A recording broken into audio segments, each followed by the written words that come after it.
By Lucanio, very good afternoon once again. What's happening in the precinct there? Eben, good afternoon. Look, the excitement just doesn't seem to want to stop here this afternoon. We a little bit earlier on, when we were speaking, we had to hand over to you guys in studio because the ANC supporters were here singing. We are ready for Cyril. They're very happy, obviously, that now the ANC president is also the president of the Republic. I can tell you that I'm now joined by the chief whip of the majority party, Mr. Jackson Mthembu, to talk to us a little bit about everything that has unfolded over the last couple of hours. Mr. Mthembu, good afternoon and thanks so very much for joining us. Are you satisfied now that the ANC members of parliament have elected a new president of the Republic? That definitely we are satisfied, but more than that, you will know that the president of the ANC is now able, as the president of the country, to take forward the mandate that he carries from the 54th Conference of the African National Congress. But most importantly, he is able to take forward in government the January 8th statement of the NEC of the ANC. So we are therefore confident that you don't have any confusion now between the ANC president and the president of the Republic. It is all meshed in one person. And that was the intention of the Polokwane resolution in 2012, where it said it's very preferable that the president of the ANC should in fact be the person who is also the president of the country. So we are very happy that this has happened now. We have the State of the Nation address tomorrow. What is it that you, as the members of the ANC caucus, wanted to hear, obviously, from the new president of the Republic, issues that you, as members of parliament, will then have to carry forward throughout the rest of the year? What can we look forward to in the new president's State of the Nation address? You will know that the new president has been on record to say that we need to grow the economy. Therefore, we need some better mechanism of growing the economy. We hope that will come out in his statement tomorrow, so that you have unemployment. Of course, the state has dipped with 1%. It is standing at 26%. Therefore, even 26% of unemployment in the country is just too high a percentage. You need to grow the economy. You need to remove the unemployment figures from the face of South Africa. You need to give hope to young people who are getting out of universities, who are getting out of colleges, and who are getting out of high schools, that indeed there is a future for them in this country. Therefore, these are the things that the president will speak to. But you can't do all these things when there are allegations abounding that government resources are being looted, government resources are being taken away to some places illegally. You also need to be decisive in dealing with looting of state resources. Let's quickly then turn back to the sitting this afternoon. What we saw, obviously, is the EFF, who tabled a motion in Parliament. So too did the Democratic Alliance, who are all saying that, look, they're calling for the dissolution of this Parliament because, obviously, I mean, as the EFF described it, some of the things that were happening inside the National Assembly this afternoon were things that were illegal. The ANC's response to that? Well, they know very well that nothing illegal has happened. The Chief Justice of our judiciary will not be party to anything illegal. Let's first start there.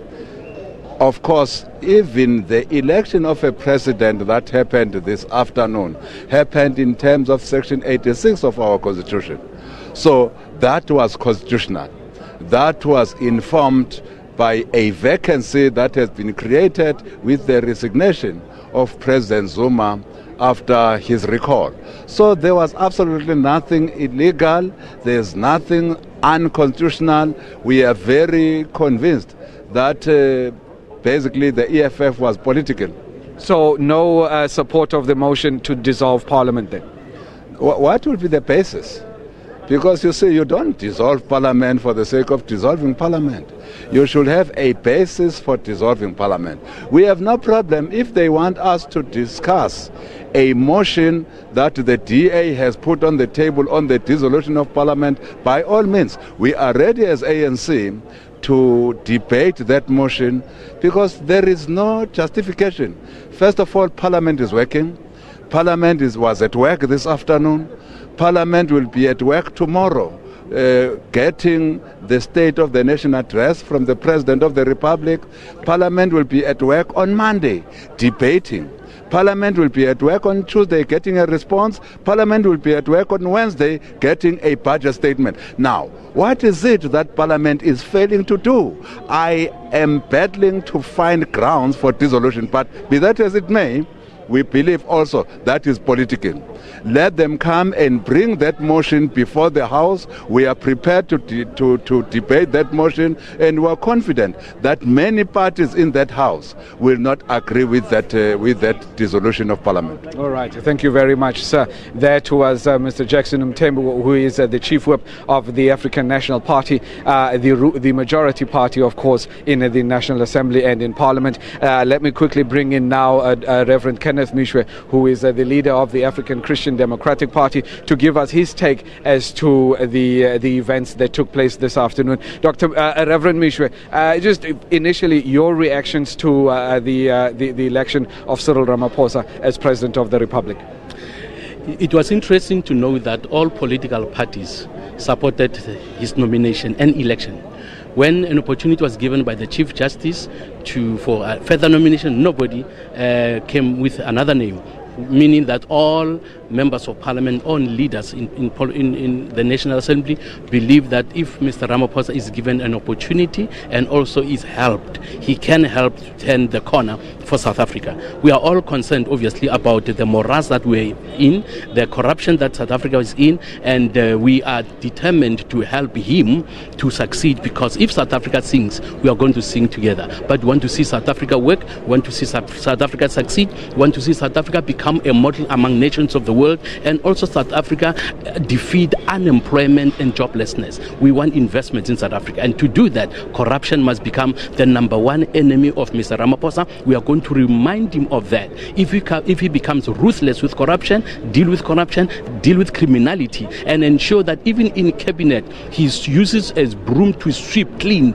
all those who are corrupt in cabinet, in parliament, that he does not fear anybody, no fear or favor of anyone, then South Africa definitely will become a leader among nations of the world. We are a blessed country, and we believe that with the right leadership, and we want to give Ramaphosa the opportunity as opposition parties, work with him for the sake of South Africa, because we want our people, the poor people of South Africa, to have jobs and to be safe in their homes and safe in their streets. We believe he's the man that can help us do that. All right. Thank you very much. Thank you very much, Reverend. Let me now quickly see if I can bring in the IFP here, Mr. Naren Singh, who is, of course, the Chief Whip of the IFP. Mr. Singh, firstly, I think let me start off with you as to where does the IFP stand on this matter of the dissolution of Parliament? Well, we've had preliminary discussions within our caucus, and we certainly don't think that this is the time for dissolution of Parliament. We've got another 18 months or so to go before the election. We've got a new president. Many people complained about the leadership of President Zuma, and we've got a new president now. Let's see how things unfold, and we look at this as an opportunity for the IFP to grow, particularly in KwaZulu-Natal, because without President Zuma, who took away a lot of votes from us in the last election, appealing to the people of that province, we see this as an opportunity, but we need time to garner more support for the 2019 election. What are, according to the IFP, what are some of the key issues that Ramaphosa, who is now the new president, must address immediately? Scourge of corruption, removal of cabinet ministers, even if there was a whiff of them having been involved in state capture. We cannot wait for a beyond doubt outcome. They need to be removed on the basis that this is a holding of a political office. We need him to seriously engage with us as political parties, and particularly with the IFP, on the question of the Ngonyama Trust Board and the future of people, millions of people in KwaZulu-Natal who rely on having to use land that is administered by the Ngonyama Trust Board. That's a very serious matter for us, and that's something that will be the first item on our agenda. All right, thank you very much, Mr. Singh. Let me bring in Prof. Kubisa from the National Freedom Party. Prof, to also same question, where does the NFP stand on the matter of the dissolution of Parliament? Well, this matter is not coming for the first time to Parliament, and as the National Freedom Party, we objected to the matter because we said we are public representatives brought here by members of the public to say we must serve them for 5 years. Parliament has a responsibility to do oversight, and we believe that we must fight it within the aspect of the Constitution. No, the dissolution of Parliament is not for us. But of course, we're in a multi-party democracy. Any party has got a right to bring whatever matter, and when the Speaker accedes to that matter can be debated. But this is the position of the NFP. We don't support the dissolution of Parliament. All right. And then let's. What must Ramaphosa do immediately to try and steady the ship? Give me 2-3 issues that he must address immediately. Number one, he has got to check the question of the human capital, whether he has got the right human resources, that is the cabinet, whether they're in the right place so that they are able to do the job according. That is number one. Number two, he has got to look into the issue of corruption and state capture and nip that in the bud. The issue of unemployment in our country, it must be attended to as soon as possible. Our youth are unemployed. The issue of land, agriculture, our people must brought back to land, to plow and be given land. That issue must be attended to as soon as possible. Education, quality education, free education, which is funded by the state. That is what we're fighting for as the NFP. All right, thank you very much, Prof. That was Professor Nhlanhla Kubisa from the National Freedom Party. Let me quickly now turn to Mr. Lulama Nchaisa from the AIC.